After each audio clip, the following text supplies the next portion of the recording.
വൈദ്യുതി വകുപ്പ് മന്ത്രിയായി അധികാരമേറ്റതിനു ശേഷം ആദ്യമായി ജന്മനാടായ ഉളിക്കൽ പുറവയലിലെത്തിയ അഡ്വക്കേറ്റ് സണ്ണി ജോസഫിന് ഊഷ്മളമായ സ്വീകരണം. ശനിയാഴ്ച രാവിലെ പുറവയൽ സെന്റ് ജോർജ് ദേവാലയത്തിൽ അദ്ദേഹം പ്രാർത്ഥന നിർവഹിച്ചു. മാതാപിതാക്കളുടെ കല്ലറയിലെത്തി അശ്രുപൂജകൾ അർപ്പിച്ചു.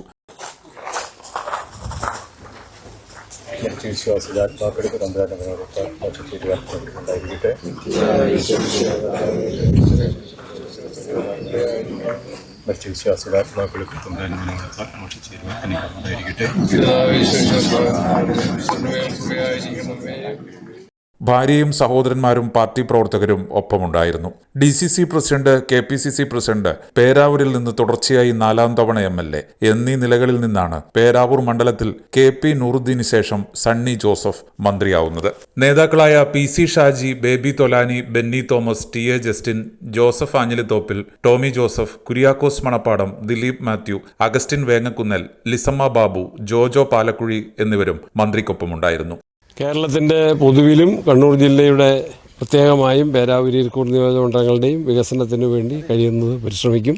എല്ലാവരുടെയും സഹകരണം പ്രത്യേകമായിട്ട് അഭ്യർത്ഥിക്കുന്നു. പുതിയ ഗവൺമെൻറ് കേരളത്തെ പുതുയുഗത്തിലേക്ക് നയിക്കാനുള്ള നിശ്ചയദാർഢ്യത്തോടെ ശ്രീ VD സതീശൻ്റെ നേതൃത്വത്തിൽ മുന്നേറുകയാണ്. എല്ലാ സഹകരണവും എല്ലാവരുടെയും ഭാഗത്തുനിന്ന് പ്രത്യേകമായിട്ട് അഭ്യർത്ഥിക്കുന്നു. ജനങ്ങൾക്ക് വളരെ പ്രതീക്ഷയുണ്ട്.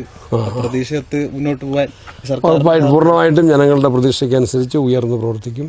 ആ പ്രതീക്ഷകളും ആഗ്രഹങ്ങളും സഫലമാക്കും. ഇനി ജനങ്ങൾ സണ്ണി ജോസഫിനെ കാണുമ്പോൾ ഒരു മന്ത്രിയായിട്ടാണ് കാണുക. അത് പിന്നെ ഒരു MLA എന്നൊരു മന്ത്രിയാകുമ്പോൾ എന്തെങ്കിലും മാറ്റം സാറിന് തോന്നിയിട്ടുണ്ടോ? ഇല്ല, പ്രത്യേകിച്ച് മാറ്റമൊന്നും തോന്നുന്നില്ല. കുറെ കൂടെ ഉത്തരവാദിത്വം കൂടുതലാണ്. എല്ലാവർക്കും പ്രതീക്ഷയുണ്ട്. ബാരാപ്പോളിന്റെ കാര്യം ഞാൻ ഇന്നലെയല്ല ആദ്യ ദിവസം തന്നെ ഇലക്ട്രിസിറ്റി ബോർഡിന്റെ പ്രധാനപ്പെട്ട ഉദ്യോഗസ്ഥന്മാരുമായിട്ട് സംസാരിച്ചിട്ടുണ്ട്. അവര് അവിടെ പോയി പരിശോധന നടത്തി. ഒരു കേന്ദ്ര സംഘം വന്ന് പരിശോധന നടത്തിയിരുന്നു. അവരുടെ റിപ്പോർട്ട് വേഗത്തിൽ ലഭ്യമാക്കുന്നതിനുള്ള നിർദ്ദേശം കൊടുത്തിട്ടുണ്ട്. Agent news, Ulikkal.